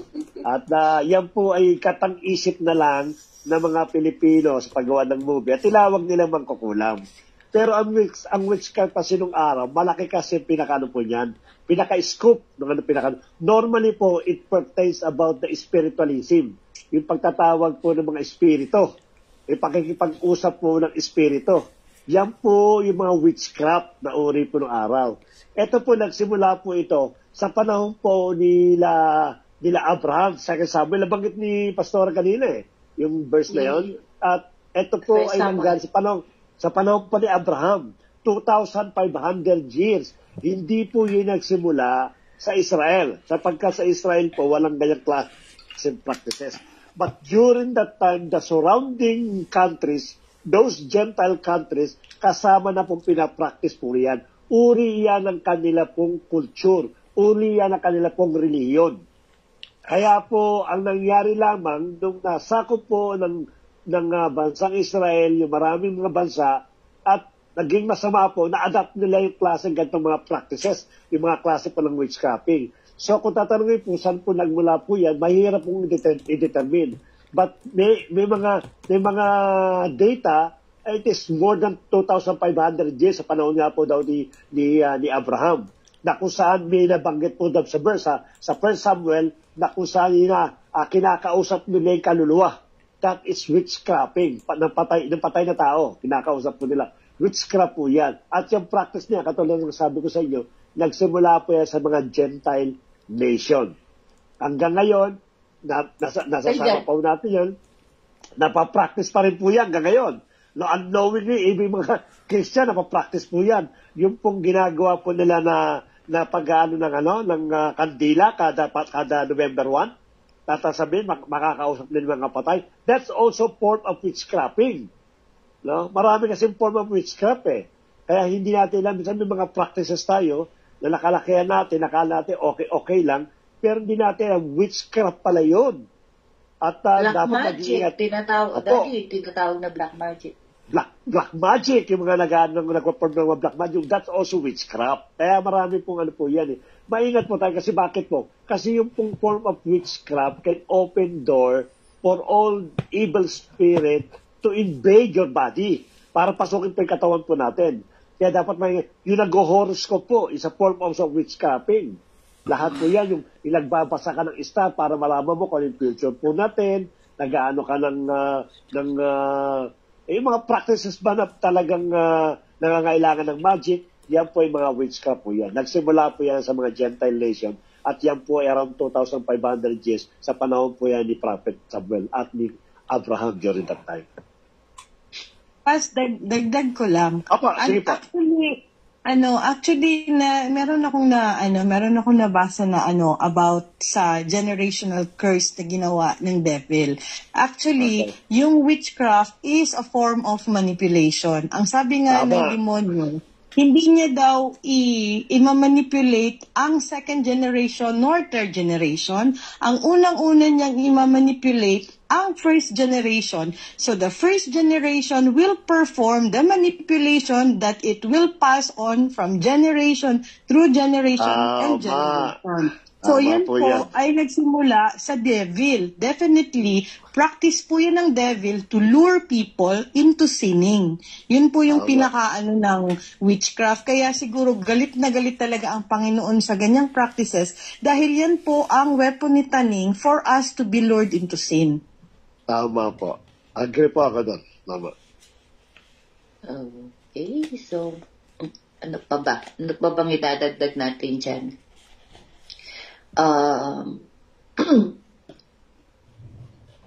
Actually, kaya binawalan ang mga Israelita na mag-asawa ng ibang mga lahi.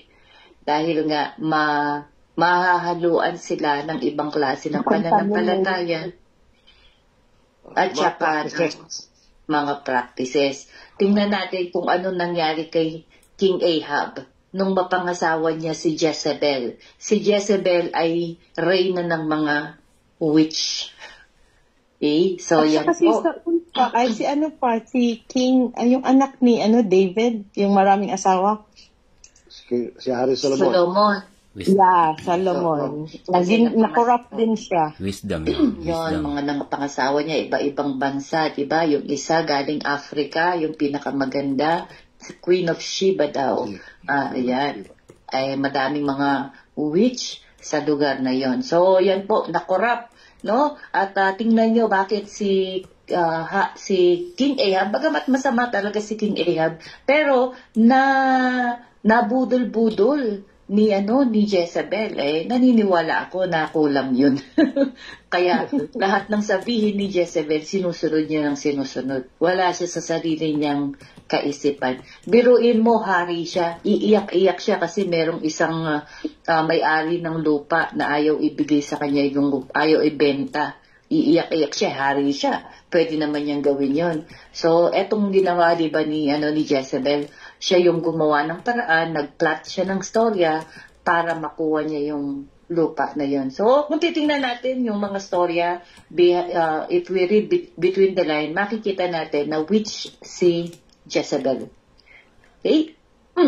So, sa panahon po natin, marami yan, mga kapatid, yung pong mga pinapanood natin, lalo na yung music ngayon, ay talaga pong napaka-evil na sa worship team, may mga sinesend po akong mga video patungkol sa mga ganyan. Anything else? Pakicheck mo nga po, Kuya Manny, baka may question po sila Ate Riza, sila Ate Danica, at Kuya Jeff sa live mo kasi naka-join daw po sila. Baka may tanong din po sila diyan. Check ko. Ayun, sabi niya salamat po Pastor. Okay, narinig na ni Ate. Okay, may tanong pa po? Wala na ba? Wisdom yung nagbigay ni God kay Solomon dahil nga sa pangako ni God sa kanyang paghahari, sa buong paghahari niya ay magiging tahimik na ang Israel. Wala nang digmaan kaya naparami yung asawa. Kuya Manny. Alam mo, tama po yung strategy niya Kaya talagang sa panahon po ni Hari Solomon, wala po masyadong digmaan.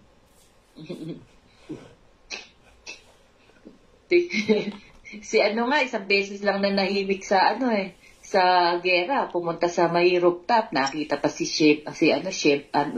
Bathsheba. Kaya wag kayo mananahimik, mga kalalakihan, ha? Babae ang magiging gera niya. Joke. Okay, anything else? Okay na po ba? May mga question pa, dagdag, or what? Sino pong gustong magdagdag? Okay na po ba tayo? May dadagdag ako kunti lang. Sige pa, kaya no. Sige, dagdagan mo. Gusto mo marami, wala problema. Kunti lang, doon sa earlier part na sinabi ni Pastor Bernard about sharing the word of God, sharing the good news, sharing the gospel. It's the same, nakikita ko rin, same as din sa mga prophets. Aside from prophecy, yung sa mga minor prophets, mostly yung mga napag-aralan na natin, the last five prophets, six minor prophets. Mayroon din silang common denominators. Connecting din sa pag-share ng the Word of God o yung message ni God during that time.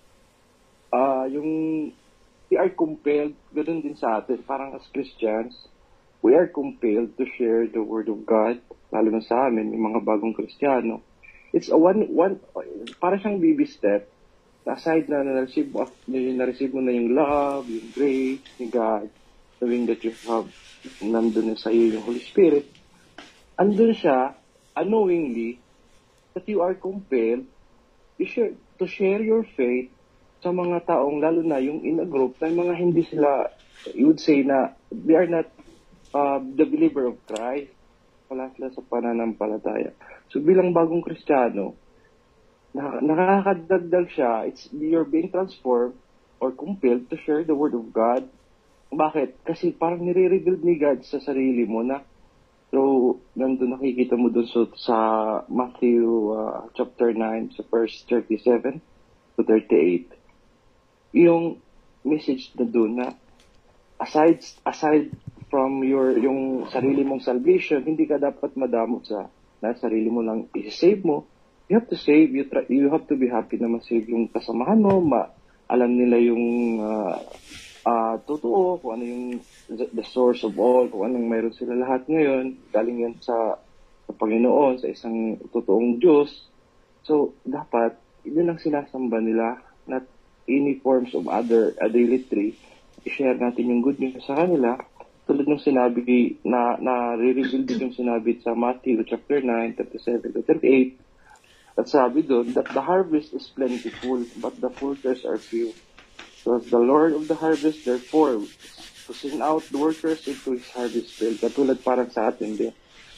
Aside from sa sarili lang natin, dapat tinuturuan tayo ni God, same din sa mga ni Propeta Nahum, na hindi lang yung sarili nila yung sinisave. So we have the obligation to share yung good news na para ma-save sila, that they will learn, they will love, na mamulat sila sa katotohanan, makakilala sila sa Panginoon.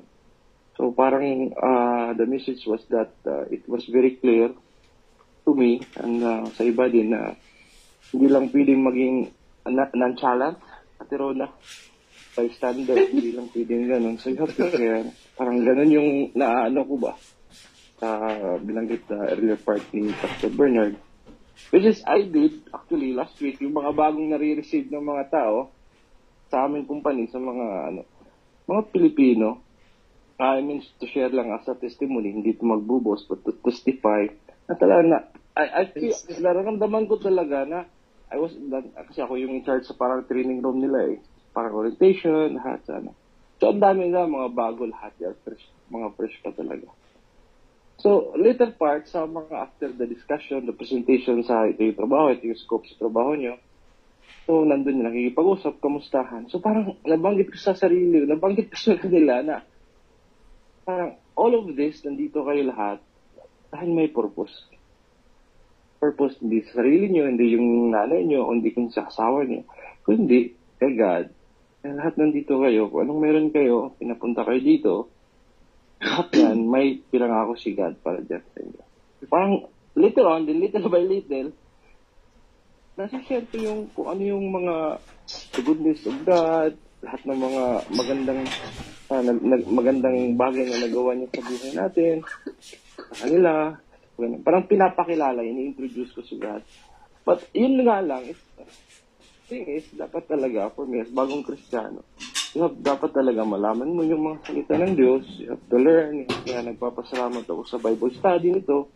Para later on, they will throw questions sa iyo magtatanong sila sa iyo. So kailangan, bilang Kristiyano, alam mo yung may isasagot mo dun So kailangan, you have to be well equipped dun sa knowledge, hindi sa sarili mo, kundi sa wisdom na nandun sa Holy Bible. Ano yung napag-aralan natin, may share din natin din. Kaya maraming thank you po sa inyo pa sa patuloy na pagbibigay oras at talagang malaki siyang bagay sa amin. Pagpapakilig, kumbaga. Hindi rin kaming nagsasawa talaga actually, naging excited kami makinig doon kung anong pinagstudihan natin. Kasi lahat ng mga chapter nandun, ay ng mga libro na natutunan natin. Nagkaroon talaga tayo ng pagririma. Lahat ng mga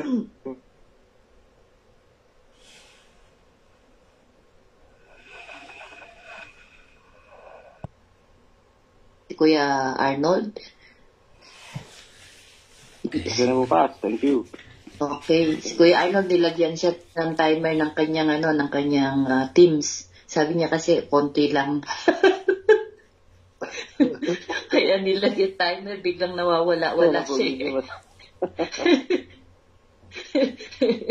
Thank you po, Kuya Arnold.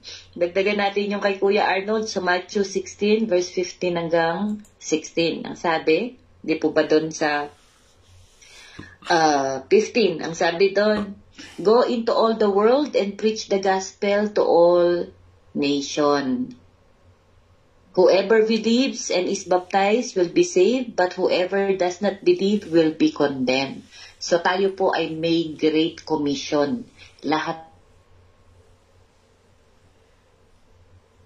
commission is to preach the gospel, no? At kung sino daw pong tumanggap ay malilikas, at kung sino mang hindi tumanggap ay hindi o makokondem. So wag po nating ilagay sa kamay natin na kailangan ito, ganto, hindi po. Sabi nga ni Pastor kanina, ang Lord, so merong nagtatanim, merong nagdidilig, pero ang Diyos ang siyang nagpapatubo. Ang purpose natin is patuloy na magtanim ng magtanim. So yung pong harvest dito, it could be sowing din, and it could be harvesting nga. Baka nataniman na nung unang mga kapatiran natin, tayo naman ulit yung share sa kanila. This time, tatanggap na sila. So, huwag tayo mawawala ng pag-asa. Always preach the gospel. Walang professional dyan. Okay, tama po, Kuya Manny. Be ambassador of God. Anything else? Meron pa, Daddy? May dadagdag ka pa? 5 minutes at, na lang. Okay naman yung mga sagot. At salamat sa mga interactive na mga discussion. At the same time, may sa mga nanonood sa atin sa kabila, kay Teresa, sa mag-asawang Jeff at Tanika. At natutuwa tayo na medyo lumalawak na yung interest ng bawat isa. Yun naman yung natin. Sabi nga ni Kuya Anon, maganda yung binanggit niya. No? At mas maganda nakaprepare tayo. It is not a matter of sharing the Word of God. Sharing the Word of God is very easy. But defending your faith, you need tools and equipment. Yung pamahalaga po dyan. And while you're sharing the Word of God, definitely someone will challenge your faith. Kung hindi ka nakahanda, mapapayal lang ang ating Lord. Kaya maganda itong ginagawa po natin. Hope na mas marami pa ma-encourage na makasama natin dito sa ating online BS. So, palagay ko hanggang dito na lang po tayo. We have 4 minutes left. Closing prayer. Ate Rona, ikaw na. Gusto ko magtago sa blanket pa. Okay, let's put our presence in our Lord Jesus Christ. Heavenly Father, we are here and gathered, Lord. Maraming salamat po sa mga natutunan po namin sa iyong words, Lord God. Thank you po always at hinihingi po namin sa iyo na bigyan niyo po kami ng knowledge and wisdom, Lord, on how we will defend our faith towards others, Lord God, that wanted to challenge us, Lord, sa pagpapalawak po ng iyong kingdom, Lord. Help us, Lord, that we will be your vessel, Lord, to advance your kingdom, and also, Lord God, that we will be more equipped and more knowledgeable to know you more, Lord God, and maraming salamat po sa activities na ginagawa namin every Friday, Lord. Give us also the Spirit, Lord, na maging mas maalab po kami sa pag-attend at maging interactive kami more and maging interested kami more to know you more in your words, Lord God. That let your Holy Spirit be with us always, Lord God, in the midst of us whenever that we tackle all of your books and your words, Lord God, para po sa advancement ng inyong kingdom and for your glory, Lord. Maraming salamat always po at ipinagpipray po namin ang aming mga pastor po na always na nandyan, na tinutulungan po kami na maging equipped sa aming pananampalataya at sa aming sa pagkakaroon ng knowledge na matutunan namin at magkaroon kami ng personal na interaction sa aming Panginoong Diyos. In the name of Jesus. Amen. Amen. Salamat po. God bless po sa inyo. See you sa Friday po. Attend worship celebration. Ay, saan ba ang practice bukas nila, Kuya Arno? Bukas. Dito? Sa bahay? Opo pa. Okay, available po ba? Opo. Available po. Walang problema, Tuesday. Ako lang naman po ang wala. Okay. Sige po. Sige pa. Good night. Good night. Good night.